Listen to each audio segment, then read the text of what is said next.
Friends, आज हम आपको बताएंगे what is friend class in C plus plus. आज हम डिस्कस करेंगे कि फ्रेंड क्लास क्या होती है C plus plus programming language में ऑप्स कॉन्सेप्ट के अंदर। सबसे पहले हम देखते हैं, इससे पहले हमने डिस्कस किया था कि फ्रेंड फंक्शन क्या होता है। सेम वैसे ही हमारी फ्रेंड क्लास भी वर्क करती है। फ्रेंड क्लास मान लीजिए कोई क्लास ए है और कोई अनदर क्लास बी है।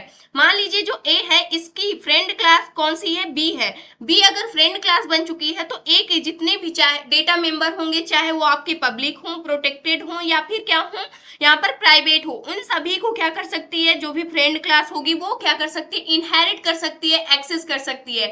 यही इसका बेनिफिट होता है कि आसानी से अगर आपको क्या करना है, किसी एक क्लास के डेटा को किसी अनदर क्लास में एक्सेस करना है तो आप क्या कर लीजिए, उस क्लास को फ्रेंड क्लास बना लीजिए और आसानी से आप क्या कर सकते हैं, उसके जितने भी डेटा मेंबर होंगे आप उसको यूज कर सकते हैं, चाहे वो आपके प्राइवेट हो, प्रोटेक्टेड हो या फिर पब्लिक हो। अब देखते हैं हम यहाँ पर, a friend class can access private and protected members of other classes in which it is declared as a friend। अगर आप क्या कर देते हैं, क्लास को as a friend class declare कर देते हैं तो आप किसी अदर क्लास में उसके डेटा को क्या कर सकते हैं, एक्सेस कर सकते हैं, यूज कर सकते हैं। लेकिन सबसे पहले उस क्लास को क्या बनना होगा, फ्रेंड क्लास बनना होगा, तभी आप क्या कर सकते हैं, यूज कर सकते हैं। नोट पॉइंट क्या है, it is sometimes useful to allow a particular members of other classes। ये क्या करता है, परमिशन दे देता है किसी भी पार्टिकुलर, अगर आप मेंबर को क्या करना चाहते हैं, अदर क्लासेस में एक्सेस करना चाहते हैं तो आपको क्या करना होगा, फ्रेंड क्लास बना लेना होगा। तो आप आसानी से क्या कर सकते हैं, किसी भी पार्टिकुलर मेंबर को आप एक्सेस कर सकते हैं। We can declare a friend class in C++ by using the friend keyword। आप क्या करेंगे, जैसे आप फ्रेंड फंक्शन को by using friend keyword की हेल्प से आप डिक्लेयर करते थे, सेम वैसे यहाँ पर अगर आपको किसी भी क्लास को as a friend class declare करना है तो उससे पहले आपको फ्रेंड कीवर्ड को लगाना होगा, तो वो क्लास हमारी कैसी हो जाएगी, फ्रेंड क्लास हो जाएगी। अगर इसके सिंटैक्स की बात करें हम, सिंटैक्स क्या होता है जो हमारी फ्रेंड क्लास होती है, तो इसका सिंटैक्स सेम वैसे ही हमारे फ्रेंड फंक्शन के जैसे ही होता है। सबसे पहले आपको क्या लिखना होगा, फ्रेंड कीवर्ड को लिखना होगा, उसके बाद आपको क्या लेना होगा, क्लास लेना होगा यहाँ पर, उसके बाद क्लास कीवर्ड को लेंगे, इसके बाद यहाँ पर क्लास नेम को लेंगे। अब यहाँ पर क्या करेंगे, इसको सेमीकोलन से क्लोज कर देंगे। इस प्रकार से आप क्या करते हैं, किसी भी क्लास को एज अ फ्रेंड क्लास बनाते हैं। अब इसके लिए हम क्या करते हैं, सारी चीजें बिल्कुल सिंपल हैं। अब इसके लिए हम डायरेक्ट कोड करते हैं और वहां से आपके सारे कॉन्सेप्ट क्या हो जाएंगे, क्लियर हो जाएंगे। सबसे पहले हम क्या करते हैं, यहाँ पर हेडर फाइल को डिक्लेयर करते हैं, हैज इंक्लूड, ये हमारी क्या हो गई, हेडर फाइल हो गई स्ट्रीम। इसके बाद लेंगे यूजिंग नेम स्पेस std। फिर हमें क्या करना है, क्लास बनानी है। मान लेते हैं जो हमारी फर्स्ट क्लास है क्लास, इसका नेम हम देते हैं माई नेम का, ये हमारी क्या है, हमारी क्लास है। उसके बाद यहाँ पर हम क्या करेंगे, कुछ डेटा मेंबर को लेते हैं, प्राइवेट मान लेते हैं, हमारा डेटा मेंबर हो गया इंट a। उसके बाद एक और डेटा मेंबर को लेते हैं प्रोटेक्टेड, ये ले लेते हैं, मान लेते हैं इंट b। एक और लेते हैं एज अ पब्लिक और इसमें हम डिक्लेयर कर देते हैं इंट सी। अब ये सारे हमारे क्या बन चुके हैं, डेटा मेंबर बन चुके हैं यहाँ पर। अब हमें क्या करना है, मान लेते हैं कोई एक अनदर क्लास है जो कि हमारी क्या है, योर नेम की है, तो वो क्लास हमारी क्या है, फ्रेंड क्लास है। यानी कि जो योर है वो क्या हो गई, मेरी जो माई क्लास है इस क्लास की क्या है, फ्रेंड है। तो यहाँ पर हम फ्रेंड कीवर्ड की हेल्प से उस क्लास को एज अ फ्रेंड बनाएंगे। ये क्लास आगे हम डिक्लेयर कर रहे होंगे क्लास, उसके बाद नेम क्या है, योर नेम की है, और इसको हम क्या कर देंगे, सेमीकोलन से एंड कर देंगे। ये हमारी क्या हो गई, फ्रेंड क्लास बन चुकी है। अब यहाँ पर जो हमारी फ्रेंड क्लास है इसको हम क्या करेंगे, यहाँ पर डिक्लेयर करेंगे, योर नेम की है यहाँ पे, और इसके अंदर हमें क्या करना है, जितने भी क्या है हमारे डेटा मेंबर है, चाहे वो प्राइवेट हो, प्रोटेक्टेड हो, माई क्लास के अंदर, उन सभी को हमें क्या करना है, यहाँ पर एक्सेस करना है।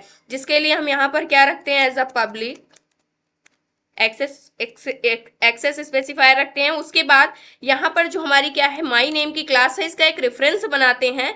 मान लीजिए आप ऑब्जेक्ट समझ सकते हैं इसको, यहाँ पर हमने बना लिया एम नेम का। इसी के जरिए हम क्या करेंगे, जितने भी इसके क्या होंगे, यहाँ पर डेटा मेंबर होंगे उसको हम एक्सेस करेंगे। और यहाँ पर एक हम फंक्शन बनाते हैं void fun नेम का हमने एक फंक्शन नेम बना लिया, जिसके अंदर हम क्या करेंगे, सभी को एक्सेस कर रहे होंगे, जितने भी हमारे डेटा मेंबर हैं माई क्लास के। एम डॉट मैंने यहाँ से एक्सेस किया, सबसे पहले किसको, ए को एक्सेस कर लिया, जिसमें हमने वैल्यू यहाँ पर असाइन कर दिया 20। यहाँ पर एम डॉट सेकेंड हमारा वी है, वी को हमने एक्सेस किया, जिसके अंदर हमने वैल्यू असाइन कर दिया 30। इसी प्रकार से एम डॉट यहाँ पर हमारी क्या है, सी है, जिसके अंदर हमने वैल्यू असाइन कर दिया 90। इस प्रकार से हमने क्या कर दिया, यहाँ पर वैल्यू को असाइन कर दिया। अब यहाँ पर हमने मेंबर फंक्शन क्यों बनाया, जो हमारी क्लास है, क्योंकि हमें इसको क्या करना है, कॉल करना है। एक्सेस करने के लिए हमने यहाँ पर मेंबर फंक्शन बनाया, ऑब्जेक्ट के जरिए हम इसको क्या कर रहे होंगे, कॉल कर रहे होंगे। इसके बाद यहाँ से हमने इसको क्या कर लिया, कंप्लीट कर लिया। अगर आप देखें तो जो योर नेम की क्या है, हमारी क्लास है, जो कि फ्रेंड है किसकी, माई क्लास की, इसके अंदर इसका अपना कोई भी डेटा मेंबर नहीं है। इसने क्या किया है, जो माई क्लास है इसी के डेटा मेंबर को क्या किया है, यूज किया हुआ है यहाँ पर। अगर ये नॉर्मल यहाँ पर हम इसको फ्रेंड नहीं बनाते इस क्लास को, योर क्लास को, तो ये इसके डेटा मेंबर को यूज नहीं कर सकती थी, लेकिन हमने क्या कर दिया, इसको फ्रेंड बना दिया है, इस क्लास को एज अ फ्रेंड बना दिया है। अब ये क्या कर सकता है, आसानी से सारे डेटा को एक्सेस कर सकता है। अब यहाँ से हम क्या कर लेंगे, इन सभी को प्रिंट कर लेंगे। सी आउट की हेल्प से हम सबसे पहले किसको प्रिंट कर रहे हैं, ए की वैल्यू को, तो यहाँ पर हम मैसेज डालते हैं ए इक्वल जो भी वैल्यू होगी एम डॉट, यहाँ पर ए को हम प्रिंट करेंगे और यहाँ से हम क्या कर देते हैं, इंडल कर देते हैं। सेम इसी प्रकार से हम सभी को क्या कर लेंगे, यहाँ से प्रिंट कर लेंगे। वी की वैल्यू प्रिंट करेंगे, वी इक्वल क्या होगा हमारा, जो भी वी की वैल्यू होगी वो प्रिंट हो जाएगी यहाँ से एम डॉट वी, यहाँ से इसको एक्सेस कर लेंगे, नेक्स्ट लाइन कर देंगे इंड एल। उसके बाद थर्ड वाले को भी हम यहाँ से क्या कर लेते हैं, सी को भी प्रिंट कर लेते हैं। तो यहाँ पर हम सी को प्रिंट करेंगे इक्वल, यहाँ से एम डॉट हम सी कर देते हैं। इसके बाद नेक्स्ट लाइन कर देते हैं इंड एल।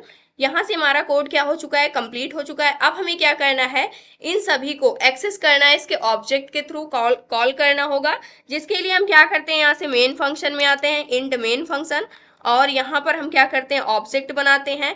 किस क्लास का ऑब्जेक्ट बनाएंगे, ये सभी डेटा मेंबर को क्या कर रहा है, इनहेरिट कर रहा है, एक प्रकार से यहाँ पर एक्सेस कर रहा है, जो इसकी फ्रेंड क्लास है योर। तो योर क्लास का हम क्या बना लेंगे, ऑब्जेक्ट बना लेंगे। तो यहाँ पर हमने योर क्लास को लिखा, उसके बाद इसका ऑब्जेक्ट ओबीजे नेम का हमने लिया ऑब्जेक्ट नेम। उसके बाद हमने क्या किया, इस ऑब्जेक्ट के थ्रू हमने फन फंक्शन को क्या कर लिया, कॉल कर लिया। ऑब्जे डॉट यहाँ से फन फंक्शन को हमने कॉल कर लिया और यहाँ से रिटर्न 0 कर देते हैं। प्रोग्राम को सेव करते हैं। यहाँ से आप देख सकते हैं ये हमारा पूरा प्रोग्राम क्या हो चुका है, कंप्लीट हो चुका है। एक क्लास हमारी थी माई नेम की, जिसकी फ्रेंड क्लास क्या हो गई है, योर हो गई है। अब जो माई क्लास है इसकी फ्रेंड योर है। अब जो भी इसको जरूरत होगी योर को, वो क्या कर देगी, जो माई क्लास है वो यहाँ से क्या कर देगी, परमिशन दे देगी और ये आसानी से क्या कर लेगी, वहां से इनहेरिट कर लेगी, यानी एक्सेस कर लेगी। इस प्रकार से अब इसको हम रन करते हैं, देखते हैं जितने भी डेटा मेंबर हैं उसको योर क्लास एक्सेस कर पा रही है या फिर नहीं। तो यहाँ से आप देख सकते हैं ये योर क्लास जो है वो सभी डेटा मेंबर को माई क्लास के यूज कर पा रही है। इस प्रकार से हम फ्रेंड क्लास का यूज करते हैं, जो कि मोस्ट इंपॉर्टेंट कॉन्सेप्ट है। ये था आज का हमारा टॉपिक। आई होप दोस्तों अगर आज की इन्फॉर्मेशन आपको अच्छी लगी हो तो प्लीज वीडियो को लाइक करना, चैनल को सब्सक्राइब करना और दोस्तों के पास शेयर करना।